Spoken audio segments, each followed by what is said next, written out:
Hello guys, welcome to my YouTube channel. Guys, इस video में हम नीट यूजी 2024 की जो काउंसलिंग है उसके रिगार्डिंग बात करने वाले हैं। तो इसमें स्ट्रे वैकेंसी राउंड के बारे में कंप्लीट इन्फॉर्मेशन आपको पता चलने वाली है। कौन स्टूडेंट स्ट्रे वैकेंसी राउंड के लिए एलिजिबल है उसके बारे में बताएंगे। उसके बाद में जो सिक्योरिटी फीस है, किसको डिपॉजिट करनी है दोबारा से, कौन कौन एलिजिबल है, सारी अपडेट इसमें आपको मिलेगी। कट ऑफ भी मिलेगी, कट ऑफ कितनी जा सकती है, कौन सी रैंक तक कितनी सीटें इस राउंड के अंदर वैकेंट आने के चांसेज हैं। तो सब कुछ इन्फॉर्मेशन आपको इसमें मिलने वाली है। तो उससे पहले एक अपडेट आपको दे देता हूँ कि प्रीफ्रेंस लिस्ट के रिगार्डिंग कोई भी स्टूडेंट यदि हेल्प लेना चाहता है तो प्रीफ्रेंस लिस्ट के रिगार्डिंग आप मुझे मैसेज कर सकते हैं, कॉल कर सकते हैं 7340185807 पर। यहाँ पर आपको सब कुछ हेल्प मिलेगी, मदद आपकी की जाएगी। कम्प्लीटली सफिशिएंट चार्जेज है जिसमें, क्योंकि इस राउंड के अंदर मेन रोल है आपकी जो प्रीफ्रेंस लिस्ट है उसका, तो सब कुछ आपको बताया जाएगा। तो देखिए, सबसे पहले बात कर लेते हैं कब से ये स्ट्रे वैकेंसी राउंड स्टार्ट हो रहा है उसके बारे में उसके बारे में बात कर लेते हैं। बहुत सारे स्टूडेंट की क्यूरीज है। तो देखिए, 22 अक्टूबर से ये आपका टेंटेटिव सीट मैट्रिक्स 22 या 23 तारीख को रिलीज़ हो जाएगा। उसके बाद में रजिस्ट्रेशन जो है 22 से 25 अक्टूबर के बीच में चलने वाला है।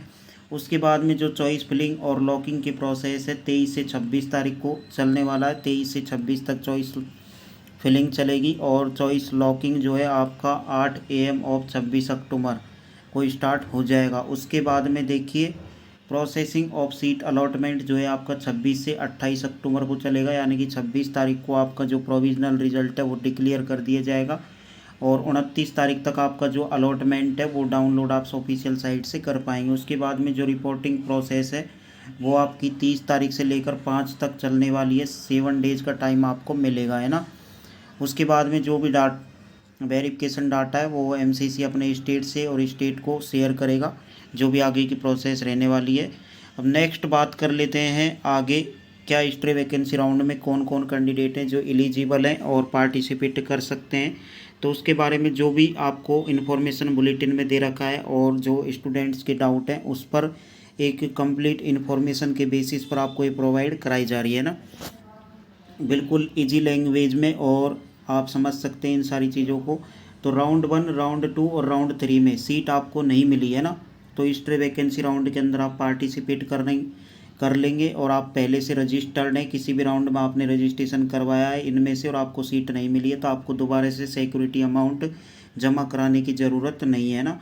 तो एक कंडीशन तो ये हो जाती है। दूसरी कंडीशन आती है कि राउंड 1 में आपको सीट मिली, उसके बाद में आपने उस सीट को फ्री एग्जिट कर दिया तो भी आप स्ट्रे वैकेंसी राउंड में पार्टिसिपेट कर सकते हैं ना। उसमें भी आपको जो है दोबारा से अमाउंट जमा करने की ज़रूरत नहीं है। उसके बाद में राउंड 2 के अंदर आपको सीट मिल जाती है, आपने उसको ज्वाइन नहीं किया था या फिर आपने उसको रिजाइन कर दिया अपग्रेडेशन कराकर, तब भी आप स्ट्रे वैकेंसी राउंड के अंदर पार्टिसिपेट कर सकते हैं। इस कंडीशन में आपको दोबारा से पे करना होगा सिक्योरिटी अमाउंट। यदि आप उसके बाद में थर्ड राउंड में दोबारा से आपने, मान लीजिए राउंड 2 के अंदर आपको सीट मिली और दोबारा से आप राउंड 3 के अंदर गए, फ्रेश रजिस्ट्रेशन आपने करवाया और राउंड 3 का राउंड में आपको सीट नहीं मिली राउंड 3 में, तब भी आप स्ट्रे वैकेंसी राउंड में पार्टिसिपेट कर सकते हैं। अब आ जाता है राउंड 3। राउंड 3 में मान लीजिए आपको सीट मिल गई, उसने आप उस सीट को आपने छोड़ दिया तो आप स्ट्रे वैकेंसी राउंड में अब नहीं जा सकते हैं ना। ये एक कंडीशन है, आप स्ट्रे वैकेंसी राउंड के लिए एलिजिबल ही नहीं है ना। उसके बाद में नेक्स्ट कंडीशन आ जाती है कि स्टेट के राउंड 3 में आपको यदि कोई सीट मिल जाती है, आप उसको ज्वाइन नहीं करते हैं या स्टेट, तो भी आप स्ट्रे वैकेंसी राउंड के लिए एलिजिबल नहीं है, क्योंकि स्टेट जो है एमसीसी को अपना डाटा शेयर करता है, तो उस कंडीशन में आप पार्टिसिपेट नहीं कर पाओगे ना। एक कंडीशन आती है मेजरली स्टूडेंट की कि राउंड 1, राउंड 2 और राउंड 3 में किसी भी राउंड में आपको बीडीएस की सीट मिली है तो आप स्ट्रे वैकेंसी राउंड के अंदर पार्टिसिपेट कर सकते हैं। जैसा कि मैंने एमसीसी से कॉल करके पूछा है, उन्होंने बोला है ना। ऐसा क्लियरिटी के साथ तो सारी चीज़ें नहीं लिखी हुई है, बट ऐसा उन्होंने बोला है ना। तो इस कंडीशन में आप जो है रीसेट रजिस्ट्रेशन के ऑप्शन पर दोबारा से आपको दिया जाएगा, वहाँ पर आप क्लिक करके सब कुछ कर सकते हो। अदर कोर्सेज में आपने पार्टिसिपेट किया था या फिर आप दोबारा से चॉइस फिलिंग कर सकते हो, उन्होंने बोला है ना। बट ये इस रूल के साथ अभी क्लियरिटी नहीं आई है, ये जब राउंड स्टार्ट होगा तभी जाकर इसमें क्लियरिटी आएगी। उसके बाद में किसी भी स्टूडेंट ने, मतलब किसी भी राउंड में सीट होल्ड नहीं कर रखी है तो वो स्ट्रे वैकेंसी राउंड के अंदर पार्टिसिपेट कर सकता है। सिंपली इस तरह से आपको सारी चीज़ों को समझना होगा, है ना। बाकी कोई भी आपका डाउट रहता है तो आप कमेंट बॉक्स में कमेंट कर देना इसके रिगार्डिंग कि मेरी ये मेजर प्रॉब्लम है। उसके बाद में देखिए सिक्योरिटी अमाउंट के बारे में मैंने बता दिया आपको, किसको सिक्योरिटी अमाउंट जमा करानी है, किसको नहीं करवानी, तो आप उसी तरीके से कर लेंगे ना। जो भी रूल्स हैं उनके अकॉर्डिंग रूल को मैंने आपको ऊपर समझा दिया है। जो भी प्रीफ्रेंस लिस्ट बनवाना चाहता है, प्रीफ्रेंस लिस्ट के लिए आप मुझे मैसेज कर सकते हैं व्हाट्सअप पर 7340185807 पर।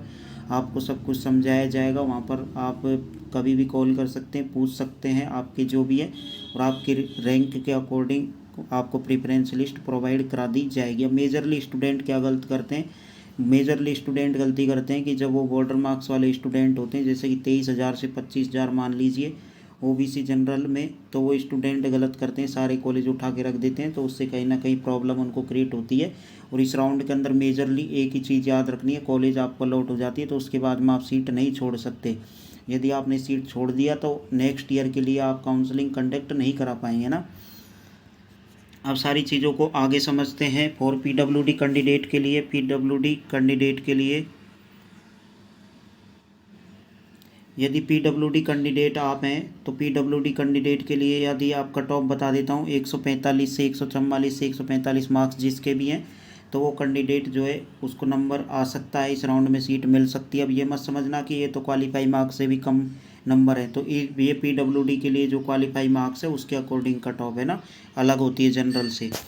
अब हम आगे की बात करने वाले हैं सीट मैट्रिक्स के बारे में। तो क्या सीट मैट्रिक्स में क्या अपडेट है, कितनी सीटें वैकेंट आने वाली हैं और कौन सी जगह ये सीटें वैकेंट आपको देखने को मिलने वाली है ना, सब कुछ इसके अंदर देख लेते हैं। तो सीट मैट्रिक्स में देखिए बिहार वाला फैक्टर है जो सबके लिए अभी हिडन है, क्योंकि हिडन इसलिए है क्योंकि वो बैकवर्ड चल रहा है, सब कुछ बाद में उनका चल रहा है, काउंसलिंग का कुछ भी क्लियरिटी नहीं आ रही है, उसकी वजह से एक पार्शियलिटी कम देखने को मिल रही है। अब राउंड 2023 में जो स्ट्रे वैकेंसी राउंड के अंदर जो सीटें आई थी और देखने को मिली थी, आपको 872 सीटें देखने को मिली थी, बट 2024 में ये तो कन्फर्म है कि 872 से कम सीटें आपको देखने को बिल्कुल मिलेंगी, है ना। अब सारा डाटा जो है अज्यूम बेस है, इसमें क्लियरिटी के साथ सारी चीज़ों को अभी क्लियर नहीं कर सकते। स्टेट का यदि राउंड 3 सभी स्टेट का हो जाता है तो उसके बाद में एक कॉमन के स्टूडेंट की क्लियरिटी मिल जाती है कि इन स्टूडेंट स्टेट में पार्टिसिपेट कर चुके हैं और ऑल इंडिया कोटा से यहाँ पर उन्होंने सीट खाली कर दी है ना। तो 872 सीटें जो है नीट 2024 में आपको देखने को मिली थी। तो एक्सपेक्टेशन के आधार पर, जैसा कि एक्सपीरियंस है उसके बेसिस पर यदि लगाएं तो 700 से लेकर 800 सीट जो है स्ट्रे वैकेंसी राउंड के अंदर आ सकती हैं। अभी देखिए ये सारा डाटा ऑफिशियल नहीं है, इसमें सारा अज्यूम बेस है कि इतने स्टूडेंट उधर जा सकते हैं, इधर स्टूडेंट शिफ्ट हो सकते हैं, उसके बेसिस पर ये सारा डाटा लगाया गया है। बट इतनी सीटें आनी ही चाहिए, तभी जाकर एक अनुमान जो कट ऑफ का लगा रखे हैं वो सही साबित हो सकता है। मोस्ट ऑफ द स्टूडेंट का ये डाउट रहता है कि ये सीटें कहाँ पर देखने को मिलेंगी, कौन से स्टेट में देखने को मिलेंगी या कौन से रीजन में देखने को मिलेंगी, तो उसके बारे में आपको बता देते हैं। तो देखिए वैकेंट सीट आपको जो राजस्थान का न्यू कॉलेज अभी ओपन हुए हैं उनमें आपको देखने को मिलेंगी। उसके बाद में जो एमपी और गुजरात के अंदर आपको ये सीटें देखने को मिलेंगी। उसके बाद में साउथ में और नॉर्थ ईस्ट के अंदर ये मोस्ट ऑफ द सीटें देखने को मिलेंगी। न्यू कॉलेज जो यूपी के खुले हैं उनके अंदर सीटें देखने को मिलेंगी। महाराष्ट्र स्टेट के अंदर काफ़ी नए कॉलेज आए हैं और काफ़ी सीटें बढ़ी हैं। उसके बाद में एक स्टूडेंट के मन में पार्शियलिटी नहीं आई है और मेजरली स्टूडेंट ने वहाँ पर अटेम्प्ट शो किया है ना, उसकी वजह से महाराष्ट्र के अंदर भी सीटें खाली देखने को मिल सकती हैं। उसके बाद में बिहार है, बिहार में स्टूडेंट मेजरली कन्फ्यूजन में, उसकी वजह से बिहार में भी ये सीटें अभी खाली देखने को मिलेंगी स्ट्रे वैकेंसी राउंड के अंदर। अब बात कर लेते हैं स्टेट वाइज जो है आपको किस तरह से कट ऑफ को इफेक्ट करेंगे सारे स्टेट, उसके बारे में हम बात करने वाले हैं। तो सीट मैट्रिक्स के बारे में बता दिया आपको पहले भी, 22 या 23 अक्टूबर को जो है आपका सीट मैट्रिक्स रिलीज़ हो सकता है, उसमें ये सीटें आपको देखने को मिल सकती हैं।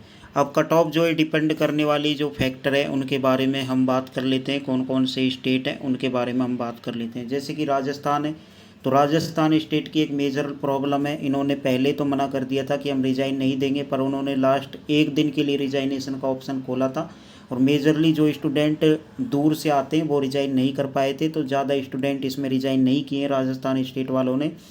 तो जैसा सोचा था, यदि इस रिजाइनेशन का ऑप्शन यदि 2 या 3 दिन के लिए खोल देते तो बहुत सारी जो सीटें हैं ब्लॉक हो जाती और कहीं ना कहीं इसका इफेक्ट स्ट्रे वैकेंसी राउंड के अंदर पड़ता है ना।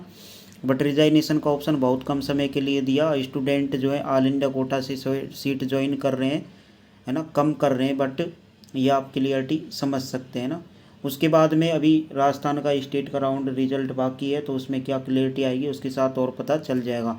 अब यूपी के बारे में बात कर लेते हैं। यूपी ऑलरेडी जो कट ऑफ है ऑल इंडिया कोटा से कम ही कट ऑफ रहती है, बट न्यू कॉलेज कट खुलने की वजह से जो आपकी न्यू कॉलेज है उसके अंदर आपको सीट देखने को मिलेंगी।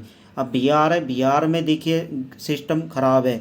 बिहार ने लास्ट ईयर की तरह ही दोबारा से काउंसलिंग को एकदम गलत साबित कर दिया है, और अगेन बिहार के जो स्टूडेंट हैं दोनों जगह चॉइस फिलिंग करेंगे, बिकॉज बिहार की choice filling all India quota stray vacancy round की चॉइस फिलिंग के 2 दिन बाद तक चल रही है। तो ये आप समझ सकते हैं, ये मेजरली प्रॉब्लम है बिहार के साथ, है ना। उसके बाद में इसका सॉल्यूशन ये तो हो ही नहीं सकता कि एमसीसी चॉइस फिलिंग डिले करे, बहुत सारे स्टूडेंट बोलते हैं, बट इसका एक बेस्ट सॉल्यूशन यही है नहीं है, क्योंकि एक ही सॉल्यूशन इसका हो सकता था कि सब कुछ शेड्यूल के अनुसार चले, है ना। उसके बाद में हरियाणा स्टेट है जो कट ऑफ को इफेक्ट करता है, तो हरियाणा का रिजल्ट आ गया है। राउंड 3 का आपने सभी ने देख लिया है। ऑल इंडिया रैंक 18,000 के बाद वाले स्टूडेंट है जो ऑल इंडिया कोटा से सीट लेंगे, क्योंकि 18,000 क्लोज हो गया है जनरल में। ओबीसी में 23,000 बाद वाले जो स्टूडेंट हैं यहाँ पर सीट लेंगे, क्योंकि बहुत सारे स्टूडेंट वेट कर रहे थे हरियाणा का, बट अब उनको सीट नहीं मिली है तो स्ट्रीम में पार्टिसिपेट करेंगे। उसके बाद में एससी में जो 1,14,000 बाद वाले स्टूडेंट हैं वो इनमें पार्टिसिपेट करने वाले हैं। तो अब ये मेजरली स्टेट थे जिनके बारे में कुछ ना कुछ जो है कट ऑफ को इफेक्ट करते हैं, बाकी अदर स्टेट इतना साबित कट ऑफ को नहीं करते हैं। अब आगे की बात कर लेते हैं, क्या कट ऑफ इससे के अंदर रहेगी उसके बारे में, और कितने स्टूडेंट हैं जो last year stray vacancy round के लिए रुके थे ना, तो वेट किया था, उसके रीज़न भी जानना बहुत ज़रूरी है। तो फैक्ट है एक तरीके से, तो limited choice last year student ने किया था और स्ट्रे वैकेंसी राउंड के लिए वेट किया था, वो डाटा आपको बता देता हूँ। और अब की बार ये डाटा कितना हो सकता है उसका अनुमान आप जब स्टेट का रिजल्ट आ जाता है थर्ड राउंड का सभी का, तब जाकर ये डाटा क्लियरिटी के साथ आपको मिल पाएगा। बट लास्ट ईयर का जो डाटा है उसके बेसिस पर आपको बता देते हैं। जिसकी भी अंडर 10,000 रैंक थी उसमें 28 स्टूडेंट ने वेट किया था स्ट्रे वैकेंसी राउंड के लिए।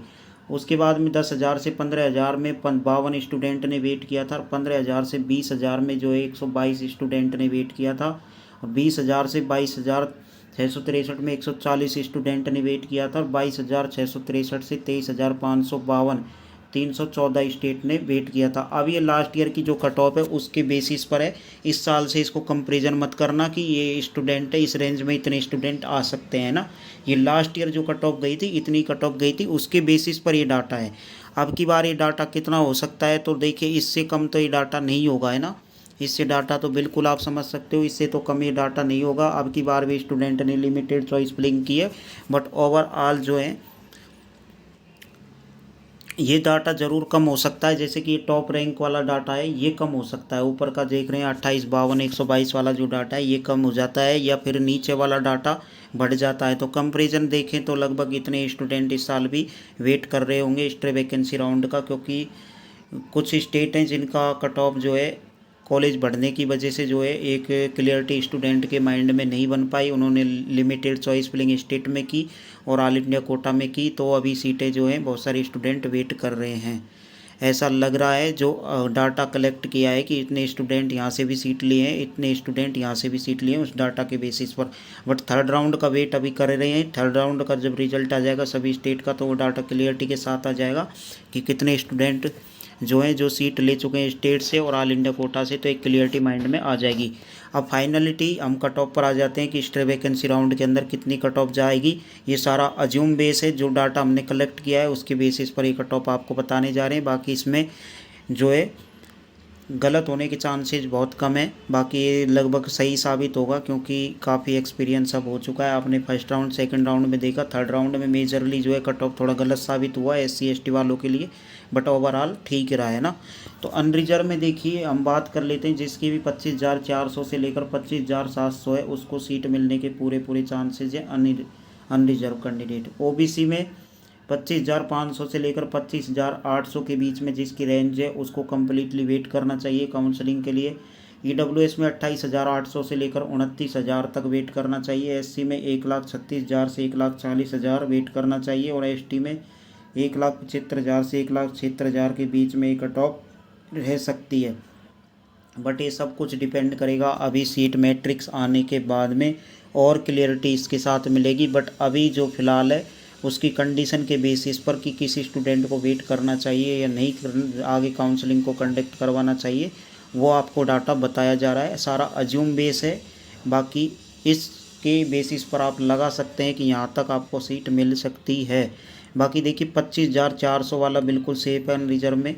OBC में 25,500 वाला जो कैंडिडेट है उसको बिल्कुल श्योरिटी के साथ वेट करना चाहिए। EWS में 28,800 कट ऑफ है, इसको वेट करना चाहिए। SC में 1,36,500 तो बिल्कुल आराम से वेट करना चाहिए। बाकी कट ऑफ रेंज आपको बता दिए। ST में 1,72,73 के समथिंग जो है स्टूडेंट को वेट करना ही चाहिए इस वैकेंसी राउंड के लिए। बाकी जो भी अदर कुछ भी चेंजेज होगा सब कुछ आपको बताया जाएगा। डेली लाइव सेशन होता है, उसको आप ज्वाइन करें, वहाँ पर सब कुछ अपडेट आपको मिलती रहती है। बाकी इस रेंज के अंदर आप आते हैं तो अपने को अभी आपको इस वैकेंसी राउंड के लिए तैयार करना चाहिए और काउंसलिंग में पार्टिसिपेट करना चाहिए। बाकी जो भी अपडेट आएगी आगे मिलती रहेगी। प्रेफरेंस लिस्ट के रिगार्डिंग किसी भी स्टूडेंट को कोई डाउट है, बनवाना चाहता है, 7340185807 पर कॉन्टैक्ट करके सब कुछ डिटेल आपको मिल जाएगी। सफिशिएंट चार्जेज है उसमें आपको प्रोवाइड करा दी जाएगी। बाकी जो भी अपडेट आएगी आगे मिलती रहेगी। चैनल को सब्सक्राइब करके रखें। Thanks for watch this video.